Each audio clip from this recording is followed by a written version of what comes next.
আর আমি সবার কাছে রিকোয়েস্ট থাকবে যে আমরা সবগুলা ম্যাচেই সুন্দরভাবে তুলছি। লাস্ট ম্যাচ এইটা, কেউ যেন এখানে হচ্ছে কোনো রকম উত্তেজনা না তৈরি করে। এবং এখানে আমার সবার মধ্যে আহ্বান থাকবে, এই দলের যে যে হচ্ছে ক্যাপ্টেন থাকবে সে, এই দলের যে ক্যাপ্টেন থাকবে সে, শুধুমাত্র তারা দুইজন কথা বলবে। আমি দেখছি আমার একটা খেলা সময় উত্তেজনা তৈরি হয়েছে। সো আমি এই অবস্থাটা চাচ্ছি না, কারণ এখানে আমরা সংগঠন থেকে, গ্রিন বয়েজ থেকে আমরা কিন্তু কারো থেকে টাকা নিইনি। আমরা এখানে নিজেদের অর্থায়নে এবং হচ্ছে একটা ফ্রেন্ডলি, একটা সৌহার্দ্যপূর্ণ একটা সম্পর্ক তৈরি করার জন্য এই খেলাগুলো আয়োজন করছি। তো সেখানে এসে যদি দেখা যায় যে হচ্ছে আমরা উত্তেজিত হচ্ছে, একজন আরেকজনের সাথে একটা সম্পর্ক খারাপ হচ্ছে, তো আমার তো উদ্দেশ্য এটা না। আমাদের উদ্দেশ্য যেটা, যে আমরা সবাই চাই এখানে এই ম্যাচটা এবং সর্বশেষ যে ম্যাচটা হবে এখানে কোনো রকম যদি ভুলও হয়ে থাকে, শুধুমাত্র ক্যাপ্টেন কথা বলবে, আর একটা পার্সন আমি চাই না।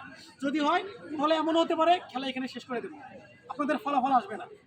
ঠিক আছে, সুতরাং আমি বলবো যে এই দলের ক্যাপ্টেন যে আছে এবং এই দলের যে ক্যাপ্টেন আছে, শুধুমাত্র তারা দুজন আমাদের সাথে কথা বলবেন। এবং আমি চাই যে আমাদের আপনি সম্মানিত লোক, আমরা বাইরে থেকে দেখে নিয়ে আসছি, আমাদের এখানকার।